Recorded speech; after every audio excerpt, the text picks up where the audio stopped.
In the days before personal computers, December 21st, 1968. before the internet and the World Wide Web connected us to global information, As the world listened and watched, before smartphones connected us to one another, Following.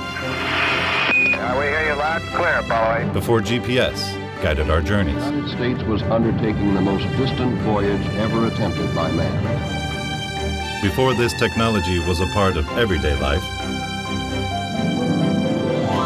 American astronauts explored new frontiers in space and on the moon. Tranquility Base here. The Eagle has landed. A half-century ago, men on board the Mercury, Gemini, and Apollo space capsules talked to Earth, navigated in space and to the moon and back, and exchanged critical data with mission control.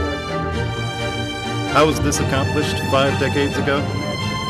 By the ingenuity and dedication of a company founded in the heartland of America, the Collins Radio Company in Cedar Rapids, Iowa.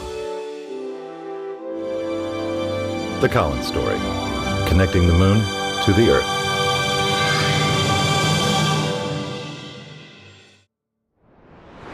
On July 20th, 1969, more than 600 million people around the world gather in front of televisions to witness the most spectacular space exploration activity of all time. 2 Americans, Neil Armstrong and Edwin Buzz Aldrin, are the first humans to walk on the moon.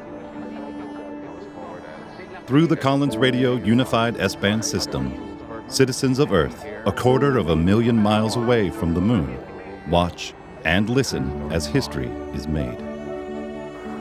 Here, men from the planet Earth, first set foot upon the moon, July 1969 AD.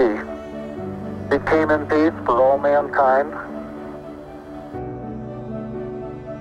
The Apollo 11 astronauts are among the explorers who for centuries have dared to travel to unknown expanses, risking their lives to satisfy a curiosity and gain knowledge. In the decade of the 1960s, America's manned space flights are made possible thanks to the imagination and innovation of technology by thousands of scientists, engineers, and technicians. The ingenuity of the people at Collins Radio enables the space explorers to navigate through deep space, exchange critical data with mission control, and talk to Earth. The voice of every Mercury, Gemini, and Apollo astronaut is heard through Collins equipment and systems. This transmission is coming to you approximately halfway between the moon and the Earth. We have about less than 40 hours left to go to the moon. This expertise didn't just develop during the manned spaceflight program, however. Collins Radio's Steps to the Moon begins 30 years earlier when the company's founder, Arthur Collins, is only a teenager. In the early part of the 20th century, there are 2 uncharted areas of the world, the Arctic and the Antarctic. Adventurers take monumental risks to reach and traverse the vast frozen regions. In 1925, veteran explorer Donald B. McMillan, assisted by U.S. Navy Lieutenant Commander Richard E. Byrd, lead an exploration crew to the Arctic. John Reinhardt's, well known in the amateur radio community, is the expedition's chief radio operator. Reinhardt's had earlier become friends with the young Arthur through amateur radio communications. With the support of his parents, Arthur has designed and built his own station in the attic of his Cedar Rapids home. Arthur and Reinhardt's share a curiosity about radio wave propagation. It's believed that within the radio spectrum, only longer waves are propagated along the Earth's surface, with increasing distance during nighttime. However, Reinhardt's and Arthur discover that an atmospheric skip occurs in the shorter, higher frequency wavelengths relegated to amateur radio operators. And the skip occurs during the daytime over long distances. Based on what they had learned, the 2 work out schedules wavelengths, and radio operating plans to communicate while Reinhardt is on an expedition ship at the northern tip of Greenland. The two are able to maintain vital, reliable communication, a feat the U.S. Navy, relying on longer wavelengths, is not able to achieve. Americans are captivated by stories from the Macmillan Polar Quest, and they are equally fascinated to learn that much of the news they're reading is being transmitted to a ham radio station operated by a 15-year-old Iowa youth, Arthur Collins. Years later, Arthur describes the challenge of copying the Morse code, or CW, from Reinhardt's. He said when the ship pitched and rolled, the Super-Egen receiver was so affected by the antenna moving with respect to the ocean that the frequency would be pulled. And he said that he actually copied his friend, one hand on the receiver, turning with the synchronization of the pitching ship, while he copied CW with the other hand. In 1960, at an event honoring Reinhardt's, Arthur recalls the significance of the reliable high-frequency radio communication established during the Macmillan expedition. I've always given John credit for discovering the worldwide communication capability of high frequencies. It was my privilege as a high school kid to listen to John and Ed Willis on the day they first spanned the continent on 20 meters. This was the first contact on short waves at a distance exceeding a few hundred miles, and the first real proof that high-frequency skip transmission was practical. It was a discovery of two amateurs working on their own without a multi-million-dollar government R&D contract. And it has had a tremendous impact on the communication field, as you all know. In 1931, the United States is in the throes of the Great Depression. Now in his early 20s, Arthur looks to make a living by turning his passion for radio and electronics into a business. He designs transmitters for radio ham stations and builds them in the basement of his Cedar Rapids home. In 1933, with 8 employees, he incorporates his business as the Collins Radio Company and moves it into a commercial building. The company gets a high-profile boost a year later from Richard Byrd, now an admiral and famous explorer. Byrd remembers Arthur Collins' radio expertise during the Macmillan expedition. He calls on Arthur and his company to provide the transmitters for his second expedition to one of the coldest places on the planet, the Antarctic. Byrd plans to do regular broadcasts from his base camp called Little America. To do this, he gambles on a 10,000-mile radio telephone circuit with a 2-hop radio relay transmission from Little America to the CBS studios in New York. Arthur lends Byrd a Collins Radio 20B high-frequency shortwave transmitter.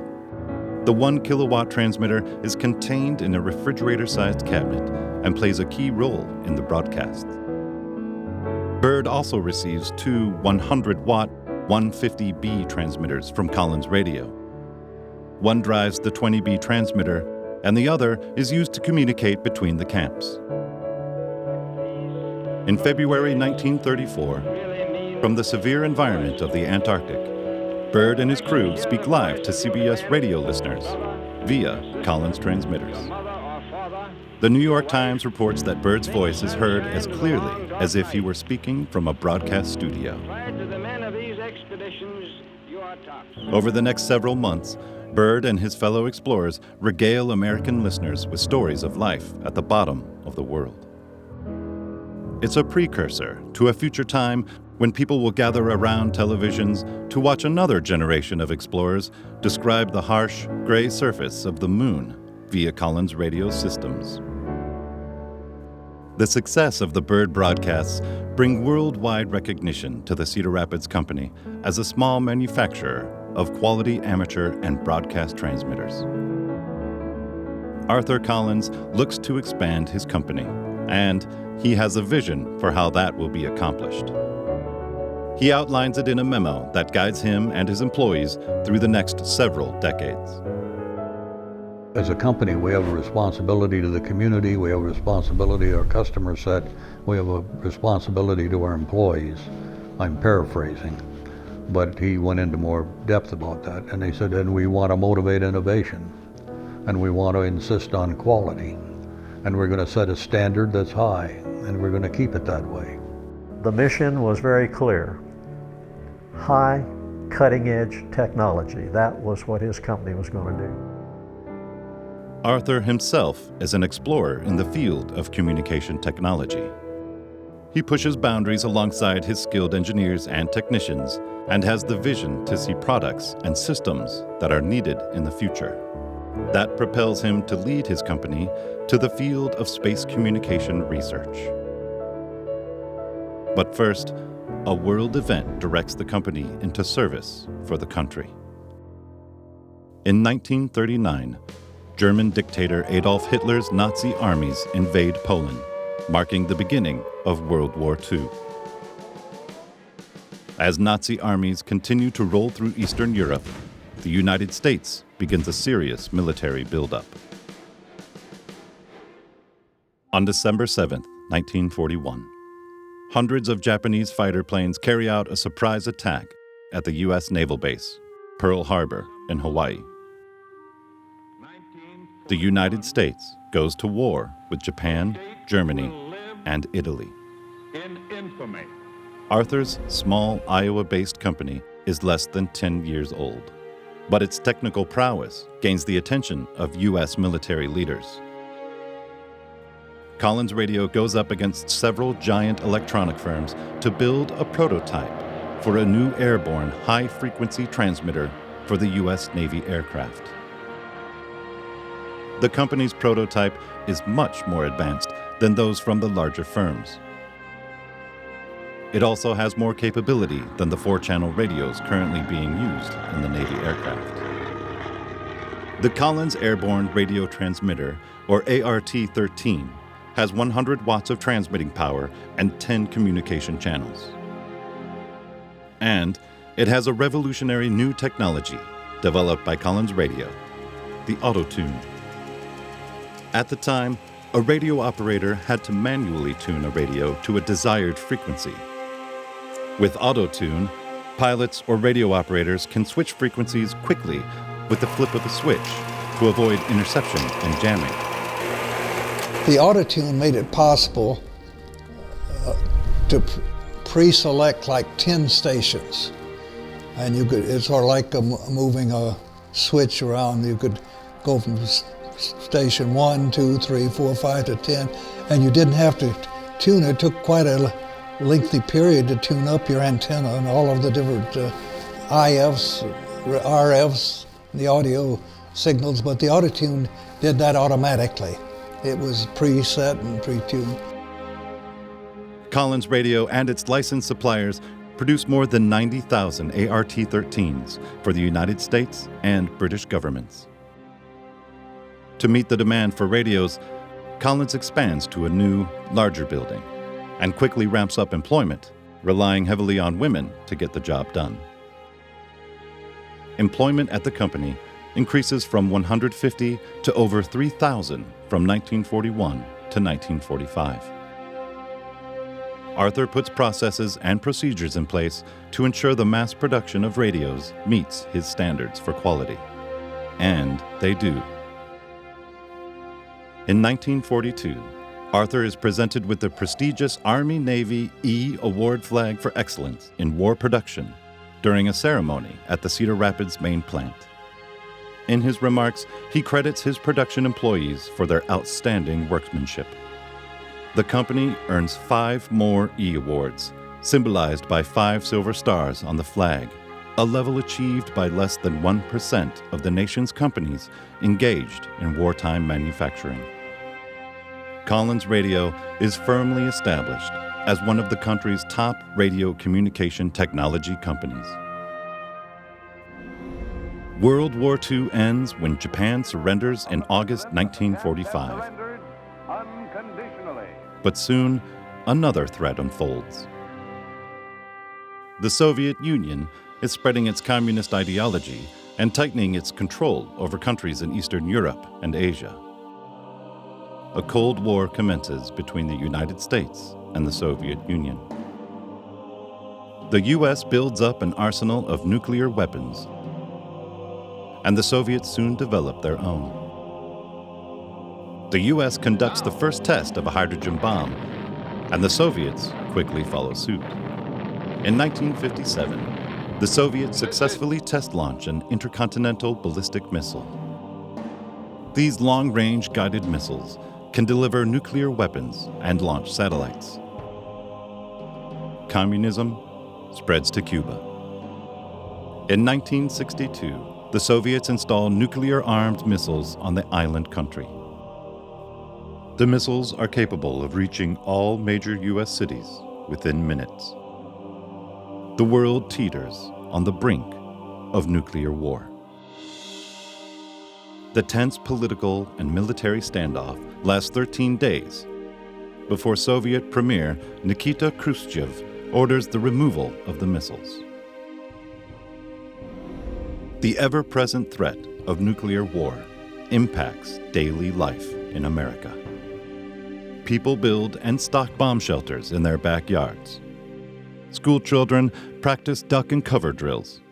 He did what we all must learn to do. Duck and cover. Remember what to do, friends. Now tell me right out loud. What are you supposed to do when you see the flash?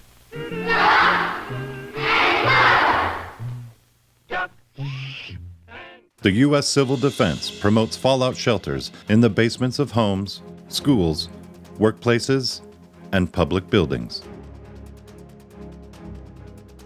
U.S. Strategic Air Command, or SAC bombers, patrol the airspace near the Soviet Union around the clock, on watch for a nuclear missile launch. The SAC bombers carry atomic bombs to respond to such an attack if ordered. There is a critical problem with these deterrent missions, however. There is no reliable, long-range radio communication capability between the aircraft and the Air Force ground stations from points around the world. Arthur Collins and his engineers have a solution. They have designed an advanced single sideband technology to make high-frequency communication more dependable. Arthur himself demonstrates the Collins single sideband capability to Major General Francis Butch Griswold, the SAC Vice Commander. In June 1956, during a test mission on board an Air Force C-97A, the two men communicate with General Curtis LeMay at SAC headquarters in Omaha. They also talk to amateur radio operators around the world. How's the reception up there? Do you hear very much up there? Well, yes, we took off at Omaha just before 7, and we worked into Tokyo and Guam and to South Africa so far this morning and been getting good signals. Oh, very good, Art. Very good. The airborne flight tests prove the superiority of the Collins high-frequency single sideband solution. The technology provides commanders and bomber pilots with clear, real-time voice communication from all around the globe. As Collins Radio continues to break new ground in communication technologies, Arthur expands the company beyond Cedar Rapids to new locations, including Dallas, Texas, Burbank, California, and Toronto, Canada. While supplying the country with leading-edge defense and commercial aviation equipment, the company is also researching systems for communicating, tracking, and navigating in a new frontier: space. The research provides Collins with an expertise in deep space radio signal propagation, microwave frequencies, and antenna design. In 1950, the company designs and manufactures a 50-foot parabolic reflector dish antenna for the Naval Research Laboratory south of Washington, D.C. Called Big Ear, It's the largest high-precision dish antenna at the time. Naval researchers use it to detect radio waves emitted by the sun and other celestial bodies.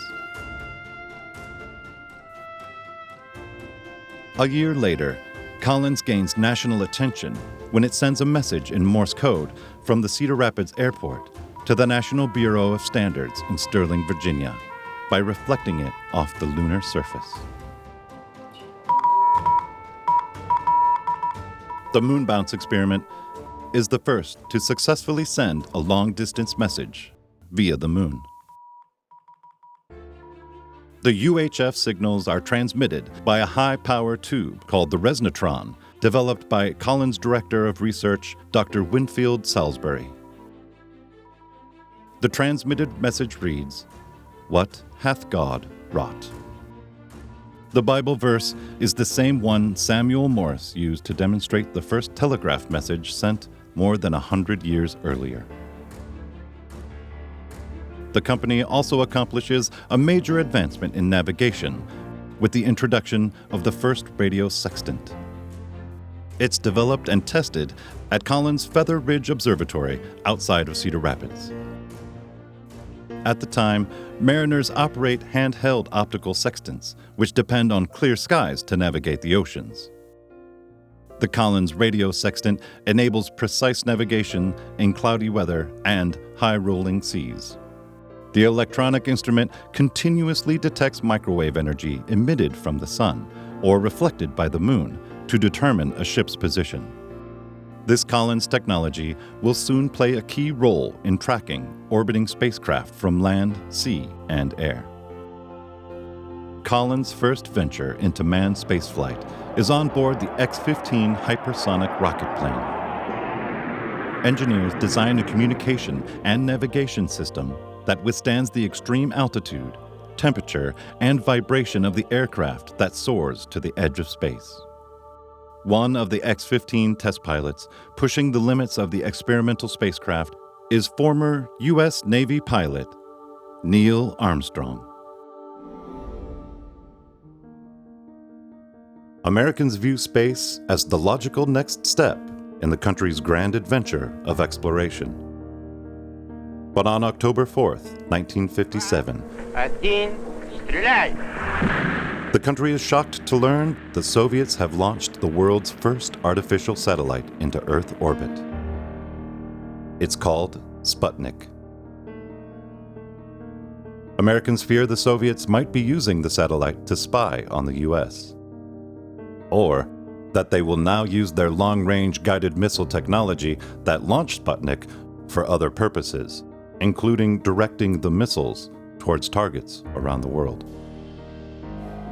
Dr. Don Gurnett, a retired University of Iowa professor of physics and astronomy, is world-renowned for his research in the area of plasma waves and proton whistlers in space. He credits his early interest in aerodynamics and physics to his involvement as a youth in the Model Airplane Club in Cedar Rapids. Through the club, Gurnett meets Dr. Alexander Lippisch, Collins' Director of Aeronautics Research. The German-born scientist is famously known as the father of the Delta Wing aircraft and the designer of the Messerschmitt Me-163, the only rocket-powered fighter plane to have flown during World War II. After the war, the United States government brings Lippisch and other German scientists to America. In 1950, Dr. Lippisch is hired by Collins Radio and is conducting experiments at the airport. He occasionally coaches the young club members, including Gurnett, in the construction of their model airplanes. Gurnett takes this experience to the University of Iowa to continue his education. The new freshman is on campus when Sputnik goes into orbit. The satellite's beeps can be heard over amateur and professional radios, and people report seeing it fly over Earth. They would publish the schedule where you could go out and see it go over, which would be right after sunset. It had to be kind of almost dark on the ground. I used to go out and watch it, and it would go over, and I was so impressed by that. And this had a huge impact on the American people, because this was the middle of the Cold War, and the Russians had just, not much before that, had exploded an atomic bomb. And so it had a huge influence on the U.S., because I think the United States decided that suddenly they had to revamp their education program to produce more engineers, and we had to somehow catch up with the Russians. Sputnik 1 was followed by Sputnik 2 about a month later. And the thing about Sputnik 2 was it weighed 1,100 pounds. Sputnik 2 was a monster spacecraft, and it had Laika, the dog, on it. And of course, they had no way of bringing Laika back alive. The Cold War competition enters a new arena. There is now a space competition between the United States and the Soviet Union. President Eisenhower reassures the nation that Russia's success with the first satellite does not indicate a serious lag in American rocket research. Arthur, like most Americans, is disappointed in the development. Sputnik is monitored at the Collins Research and Development Facilities in Cedar Rapids, while employees in Burbank record the satellite's beeps. The company is soon called on to play a key role in the American satellite program. The United States attempts a quick response to Sputnik with the launch of the Vanguard satellite in December 1957.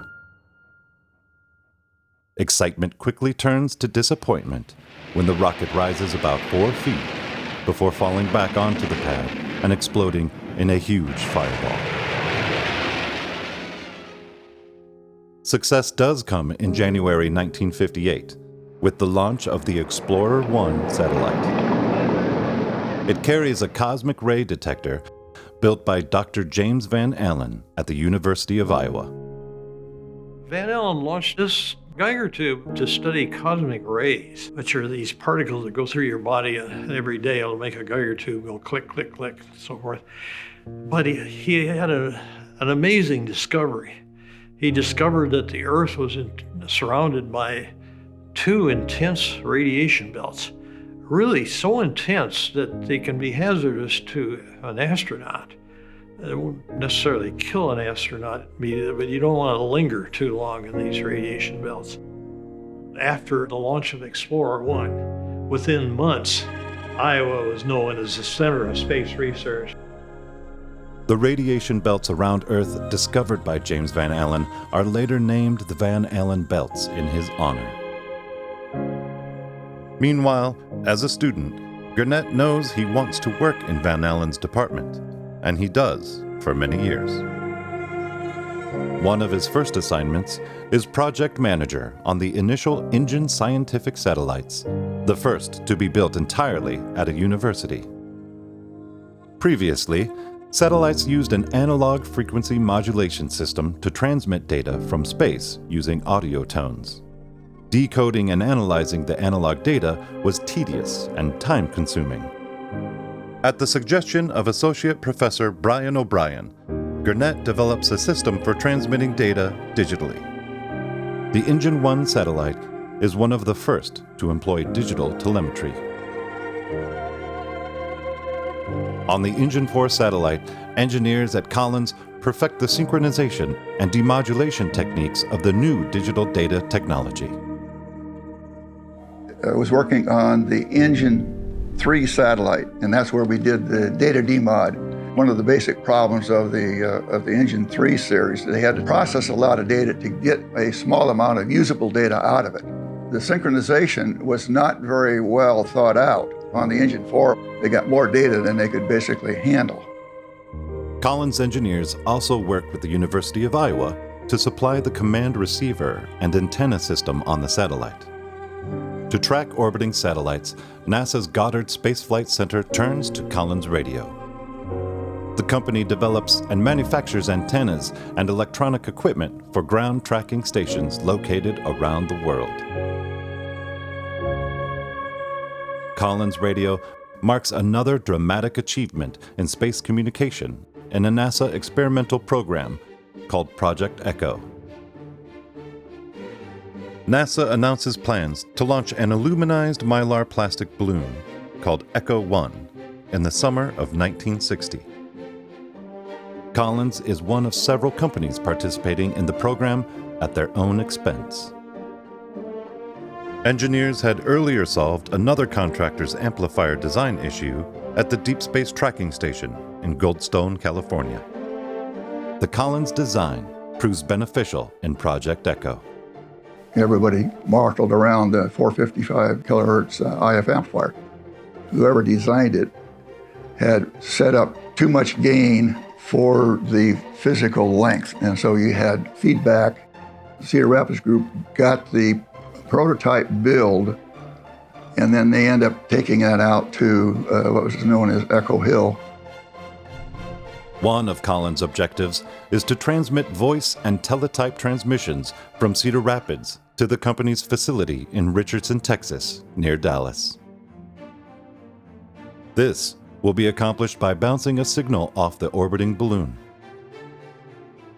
In Richardson, 28, 40, and 60-foot dish antennas are installed at the tracking site. In Cedar Rapids, a high spot north of the city is selected for a tracking station. The site is called Echo Hill. There, two 28-foot dishes are constructed, one for transmitting and one for receiving signals. Dick Swanson was an engineer tasked with helping coordinate the construction of the Echo Hill station. I was involved during the construction phase of the unit from bare ground on up to putting the building in. They were gun mounts that were brought in place from a military installation in Idaho. I believe Don Holshoe was responsible, a mechanical engineer, to adapt them to mount the 28-foot parabolic dishes in place. Collins transmitters and receivers are installed inside the building, and once the stations are operational, a disciplined set of procedures are followed. This thing was run very professional. Before a test was done, there was a test made to determine if the equipment were operating properly.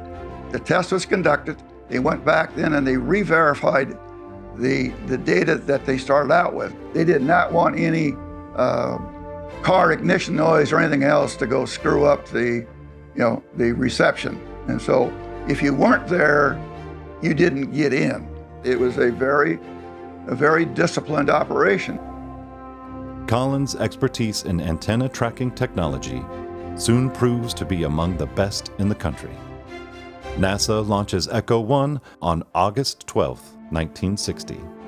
The 100-foot sphere orbits Earth at distances exceeding 1,000 miles. Early the next morning, Echo rises in the northwest on its 11th orbital trip, the third one over the Midwest. Collins tracking antennas at the transmitting and receiving stations lock onto Echo 1. Just before 1 a.m., Don Molander, a Collins research scientist in Cedar Rapids, transmits a live voice test message off the satellite to Richardson. On the next orbit, a live two-way voice transmission via an artificial satellite is achieved. This is KK2XIC in Richardson, calling KA2XDV in Cedar Rapids, Iowa. Do you read me, Cedar Rapids? This is KA2XDV in Cedar Rapids, Iowa, calling KK2XIC in Richardson, Texas. We receive you loud and clear. A historic first by the Collins teams is realized a week later. Using photo transmission equipment from the Associated Press, a photo of President Eisenhower is transmitted from Cedar Rapids to Richardson.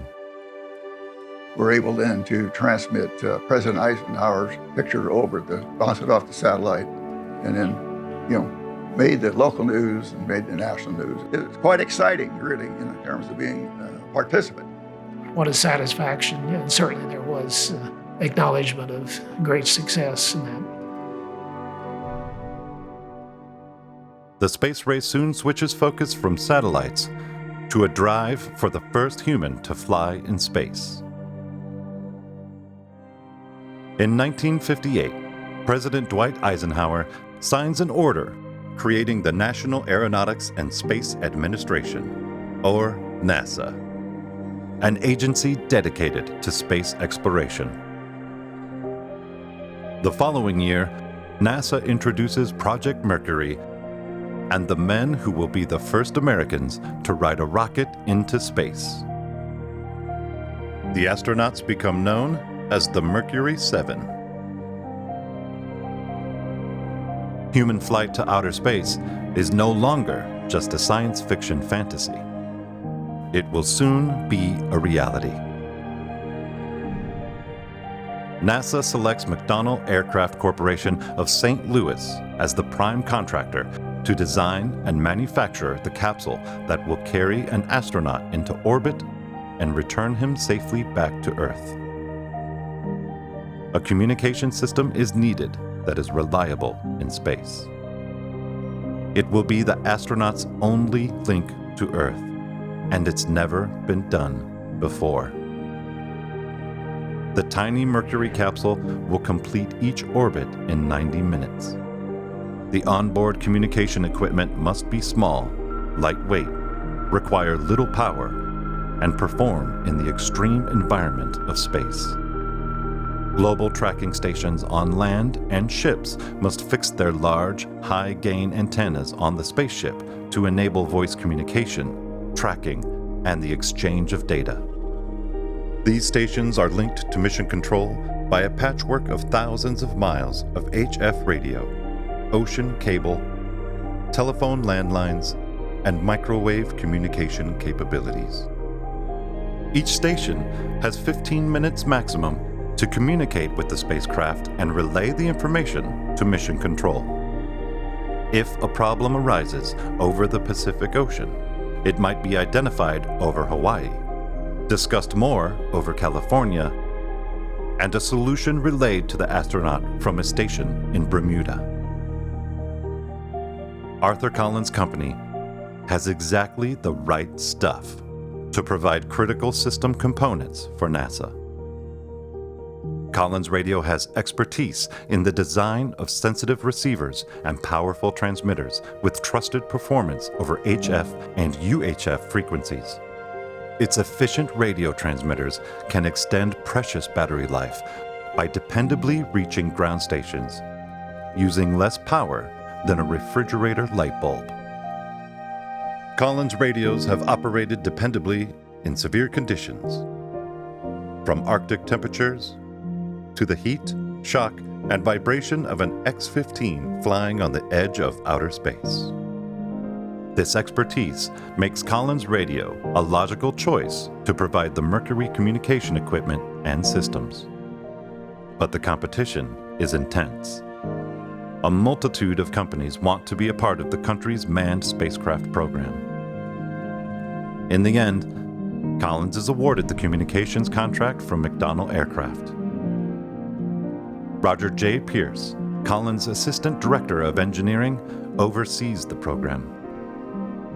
The company leads the design and manufacture of equipment and systems for two-way voice communication between the astronaut and mission control, spacecraft command functions, telemetry data transmission, precision tracking during flight, and a rescue beacon on the capsule. Cold War tensions bring about security concerns with the communication telemetry. NASA wants to prevent the Soviet Union and other countries from gathering intelligence on the Mercury missions or issuing false commands to the spacecraft. Collins Radio provides encryption and transmitting technology for the ground tracking stations and the Mercury Control Center at Cape Canaveral. The equipment prevents outside interference with spacecraft commands. NASA and McDonnell Aircraft require highly reliable equipment in a short amount of time and encouraged the use of existing technology and off-the-shelf designs. The Freedom 7 Mercury capsule is scheduled to lift off with astronaut Alan Shepard in about 2 years. But Collins engineers discover that some equipment has to be designed from scratch, requiring rapid, intense engineering. The challenges are on multiple fronts. Engineers must design a system for the capsule that is compatible with all the tracking and communication equipment at the ground tracking stations. The equipment must also operate safely in the pure oxygen atmosphere of the space vehicle. And it must run on little power. Transistors, a new technology, are used instead of vacuum tubes wherever possible. This helps keep the equipment lightweight and small. The radios measure about 3 by 3 by 7 inches to fit inside the compact capsule. The Mercury space vehicle is only about 7 feet high and 6 feet wide at the base. Dave Hannon was a liaison engineer early in the Mercury program, handling communication between engineers at Collins Radio and McDonnell Aircraft. Extensive coordination was needed on every piece of communication equipment. The restrictions on shape, size, weight, power was very rigid. They had very limited resources. And so there had to be a lot of coordination between them for every one of them. Of course, Collins was responsible for all the communication. And that included voice, of course, but also data.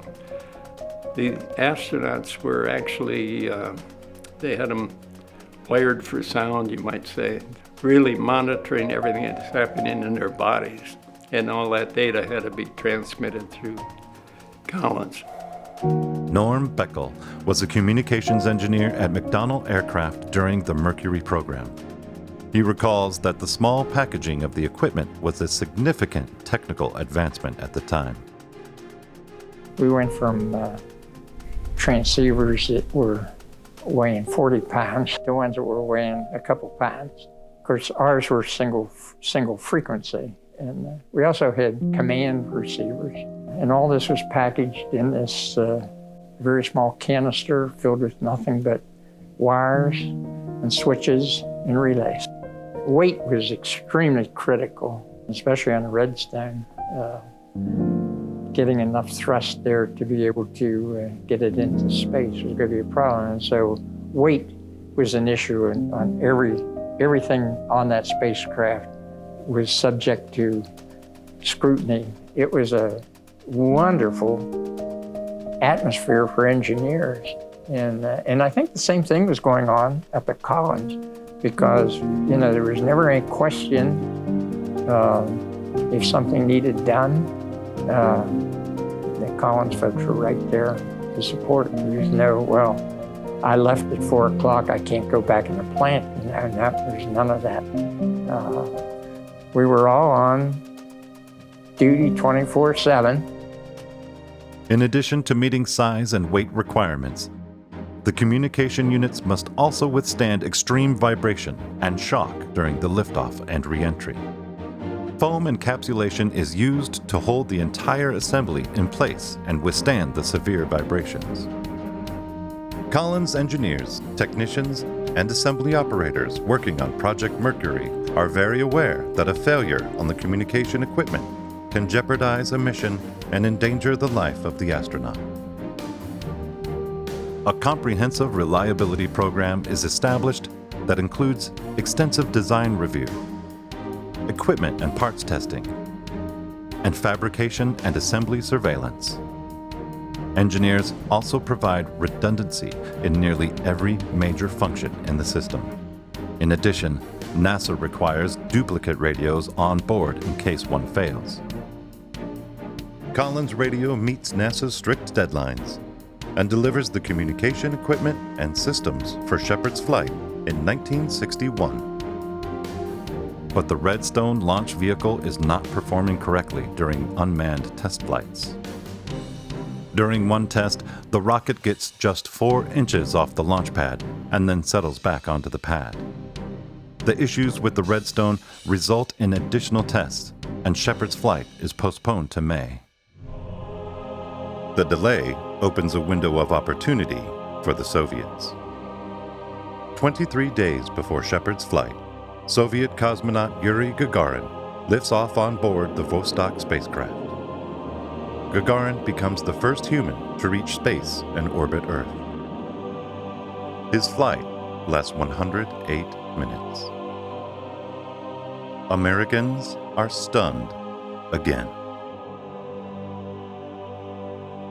Nonetheless, the country greatly anticipates Shepard becoming the first American to reach space. On May 5th, 1961, Freedom 7 blasts off from Cape Canaveral, Florida. 4, 2, 1. Liftoff. All right, liftoff, and the clock is starting. The spaceship climbs to an altitude of 116 miles. The suborbital mission lasts 15 minutes. The first American voice from space is heard through Collins' equipment. Shepard shares with the country his view of Earth. What a beautiful view. 3 to 4 tenths near the eastern coast. 3 weeks after Shepard's successful flight, President John Kennedy presents a bold, new goal to the nation: land an American on the moon and return him safely to Earth before the end of the decade. No single space project in this period will be more impressive to mankind or more important for the long-range exploration of space, and none will be so difficult or expensive to accomplish. But in a very real sense, it will not be one man going to the moon. We make this judgment affirmatively. It will be an entire nation. For all of us must work to put him there. It's an audacious goal. NASA begins developing an aggressive plan to meet the president's challenge, starting with the Mercury program, then Gemini, and Apollo. Collins radio plays a vital part in these steps to the moon. The role of Project Mercury is to orbit a manned spacecraft around Earth and prove that a human can survive and function in space. Collins Radio hosts Scott Carpenter and other Mercury astronauts at the Cedar Rapids facility. The astronauts receive updates on the development of the communication equipment, learn how to operate it, and give motivational talks.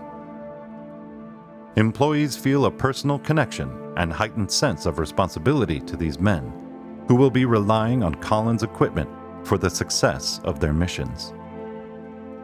Collins' standard for quality keeps the Mercury astronauts linked to Earth.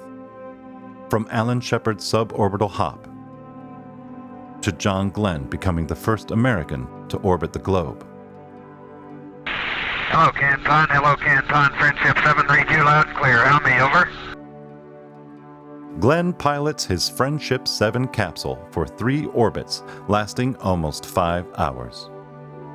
His safe return to Earth ignites an enormous sense of national pride. The mission proves the United States can compete in the space race.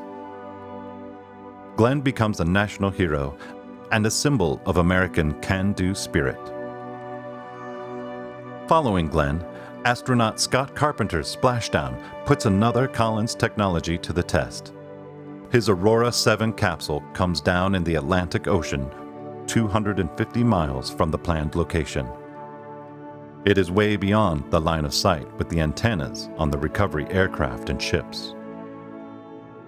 But Collins' rescue beacon on the capsule broadcasts its precise location, and Carpenter is spotted in a life raft 36 minutes after splashdown. Astronaut Gordon Cooper flies the final Mercury flight in May 1963, making 22 trips around the world. NASA has such great confidence in Collins' equipment, it removes the duplicate radios in his capsule. The space age captures the fascination of the country.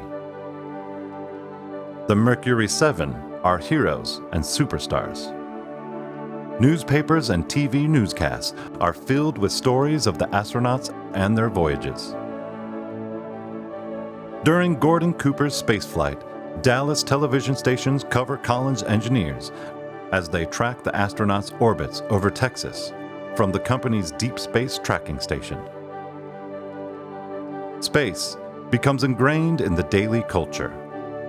There are space toys for kids and out-of-this-world designs for fashion, cars, and furniture. The space program also inspires great interest in the fields of engineering, math, and science.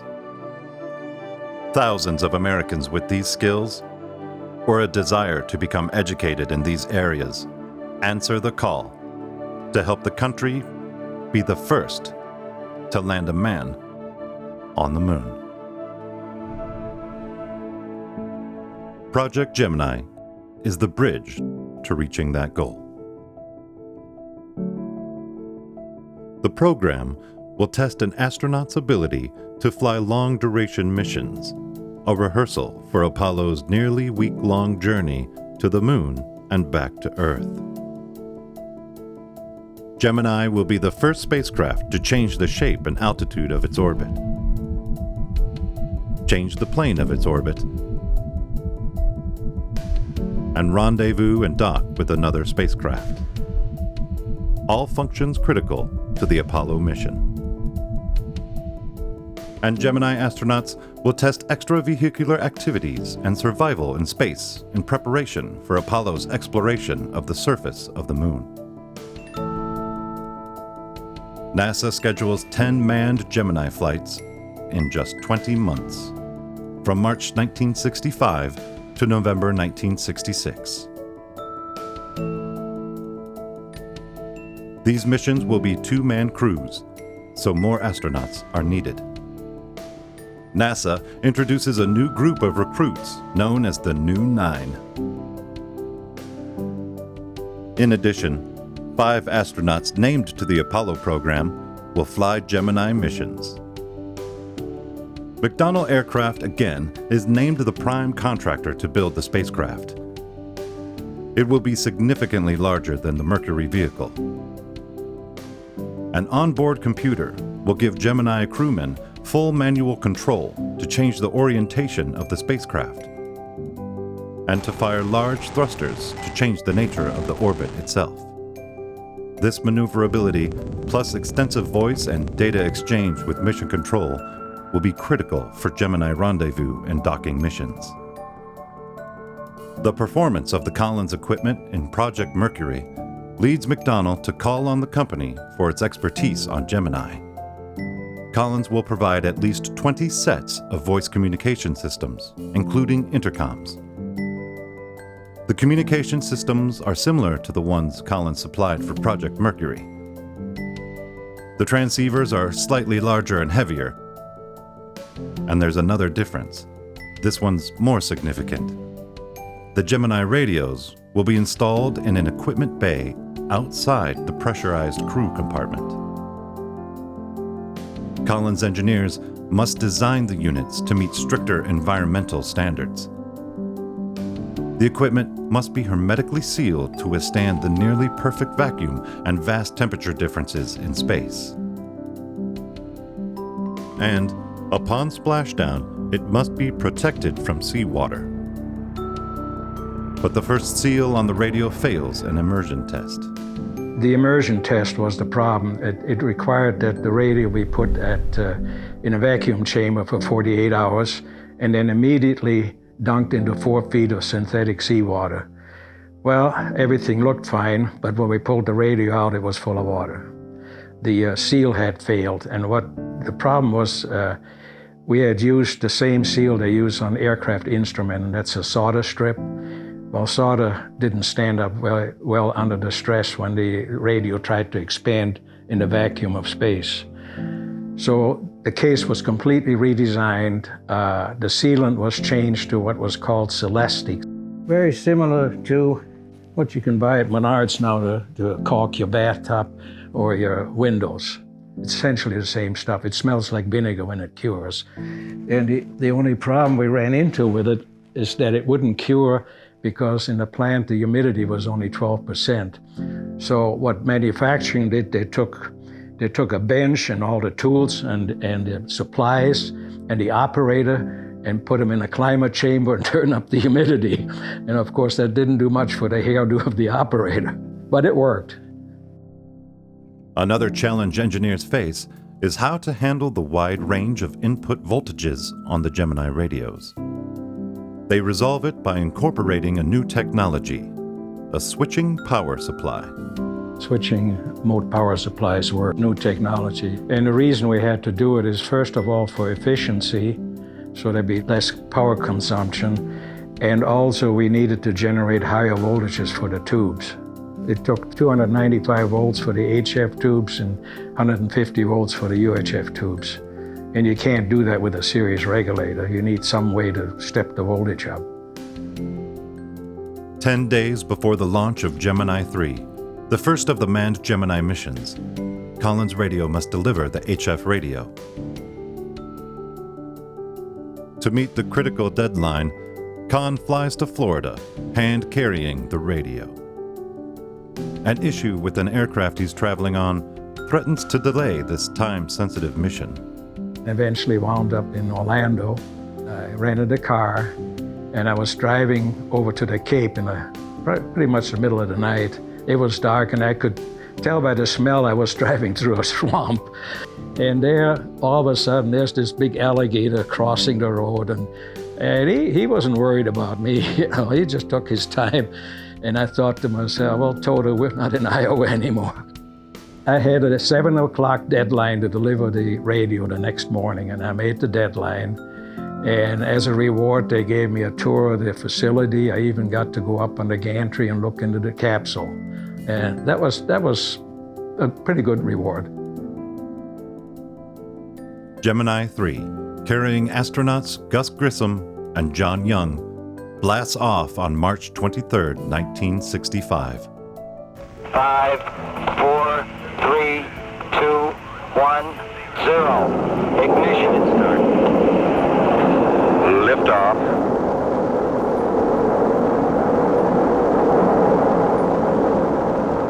The site of the launch is now called Cape Kennedy. The name change is in honor of President Kennedy, who was assassinated a year and a half earlier in Dallas, Texas.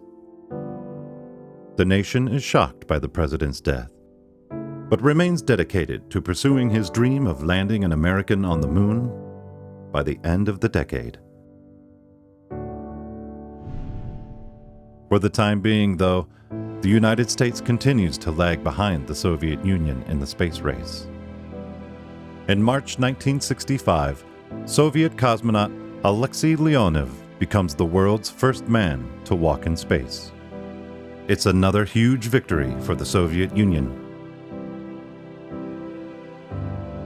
3 months later, during Gemini 4, Ed White becomes America's first spacewalker. Tethered by an umbilical cord that provides oxygen and communication from the capsule, he climbs out of his hatch. Through Collins' equipment, Americans hear White speak to his fellow traveler in the capsule, James McDivitt. It looks beautiful. I feel like $1 million. The United States narrows the gap in the space race 6 months later, when Gemini 6A and 7 attempt the world's first space rendezvous. The complex orbital maneuvers require clear and reliable communication between the spacecraft and with mission control. Collins' equipment provides that critical communication as the two vehicles circle each other for 3 orbits, once coming nose to nose. Ask them what their range is now. About 20 feet. Yeah, we're sitting up there playing bridge together. We're formation with 7. Everything is go here. Roger. Congratulations. Excellent. Thank you. It was a lot of fun. The successful rendezvous passes a major test for Apollo. And It shows the United States' ability to maintain real-time communication with astronauts. Collins supplies HF and UHF at ground tracking stations, aircraft, and ships. The extensive network of global tracking stations enables astronauts to have nearly continuous communication with Earth. Soviet cosmonauts, on the other hand, are more isolated in space. Their only contact with Earth is when the spacecraft flies over Russian tracking stations located entirely in the Soviet Union.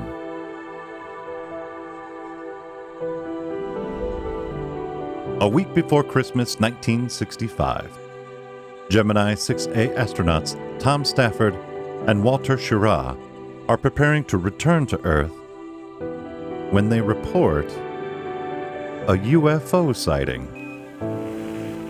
Roger, Houston and Gemini 7, this is Gemini 6. We have an object, looks like a satellite, going from north to south, probably in a polar orbit. He's in a very low trajectory, traveling from north to south. Stand by one. Looks like he's trying to signal something.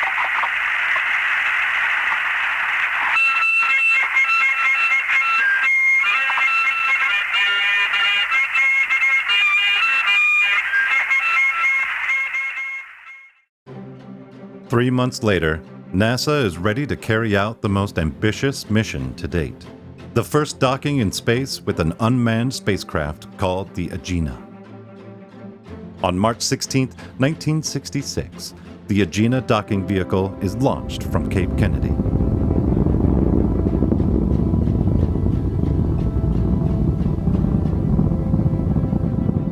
An hour and 40 minutes later, Gemini 8 blasts off with Neil Armstrong and Dave Scott.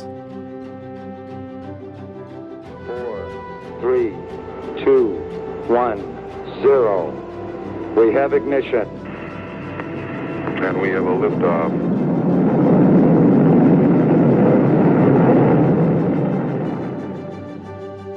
After 5 orbits, Armstrong successfully guides the nose of the Gemini 8 into the Agena's docking collar.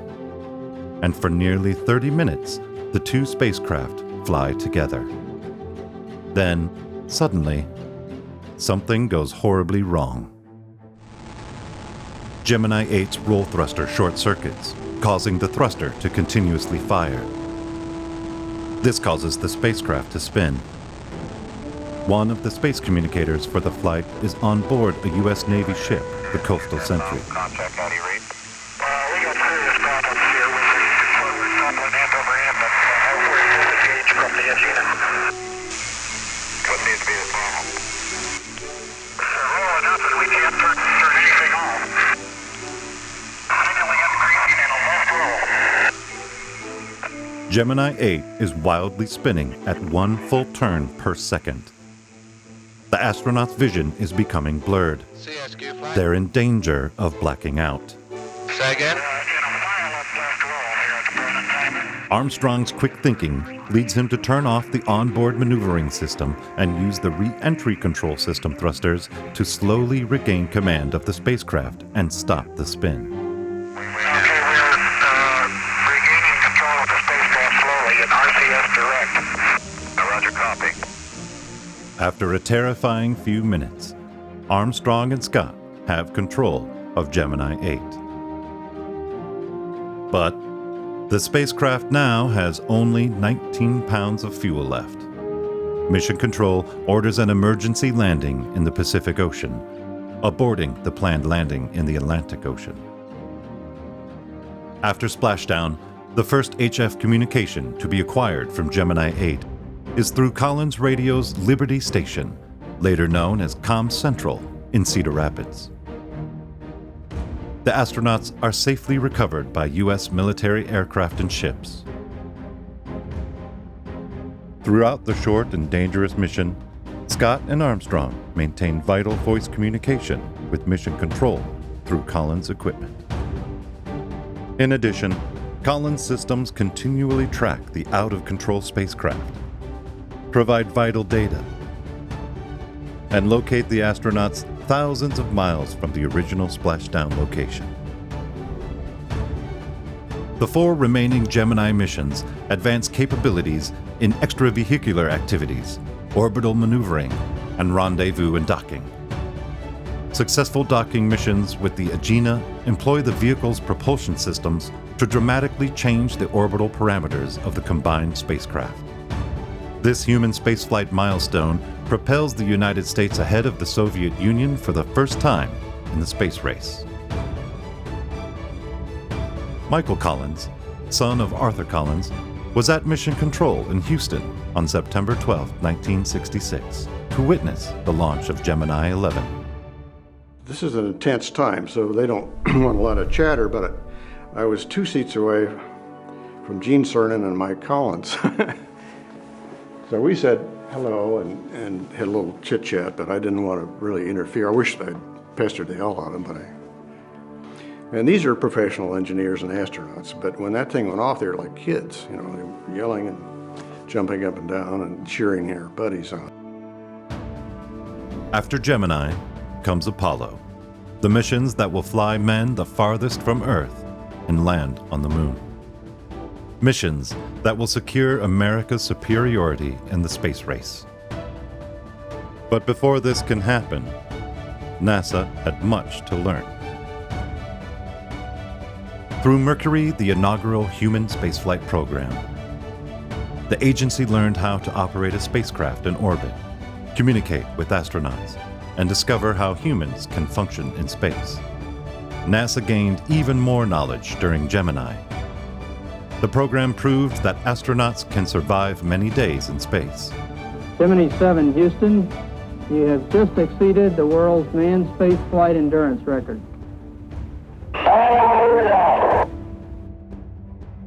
It showed that men can maneuver outside a spacecraft in a spacesuit. It tested the revolutionary orbital maneuvering technology, and it revealed how 2 vessels can connect and fly together in space.